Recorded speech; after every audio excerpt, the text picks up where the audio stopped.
آج بانی پاکستان قائد اعظم محمد علی جناح کا 147واں یوم پیدائش منایا جا رہا ہے۔ بانی پاکستان نے مقبوضہ جموں کشمیر کو جہاں پاکستان کی شہرک قرار دیا تھا، وہیں سرزمین کشمیر کو بھارتی تسلط سے آزاد کرانے کے لیے ٹھوس اقدامات کیے تھے۔ بانی پاکستان کے مقبوضہ جموں کشمیر کے متعدد دورے سرزمین کشمیر اور اہل کشمیر کے ساتھ ان کی گہری وابستگی کا ثبوت ہیں۔ وہ کشمیری عوام کی آزادی کے لیے ہر ممکن کوشش کرنے کے لیے پرعزم تھے۔ پاکستان کی آزادی سے پہلے ہی انہوں نے کشمیری عوام کے مطالبہ آزادی کی حمایت کی تھی۔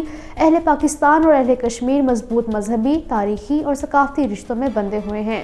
بانی پاکستان کی خواہش تھی کہ مقبوضہ جموں و کشمیر کے مسلمانوں کو انصاف ملے، کیونکہ وہ پہلے ہی نشاندہی کر چکے تھے کہ مسلمانوں کو برصغیر میں اپنے محفوظ مستقبل کے لیے ایک الگ ریاست کی ضرورت ہے۔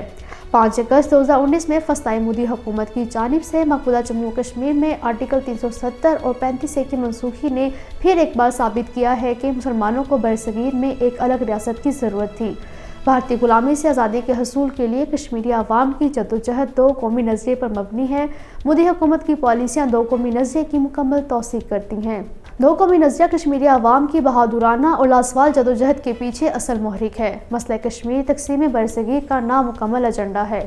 کشمیر بنے گا پاکستان کا نعرہ ہر کشمیری کی آواز ہے، اور اس نعرے کے موجد تحریک آزادی کشمیر کے شہید قائد سید علی گیلانی ہیں، جنہوں نے بابانگ دہل ہم پاکستانی ہیں اور پاکستان ہمارا ہے کا نعرہ لگا کر بانیہ پاکستان کو بہترین خراج عقیدت پیش کیا۔ مقبوضہ جموں و کشمیر میں سری نگر اور دوسرے مقامات پر پوسٹر چسپاں کیے گئے ہیں، جن میں مقبوضہ جموں و کشمیر کو پاکستان کی شہرک قرار دیا گیا ہے۔ پوسٹروں میں بانیہ پاکستان قائد اعظم محمد علی جناح اور نظر بند حریت رہنماؤں کی تصاویر موجود ہیں۔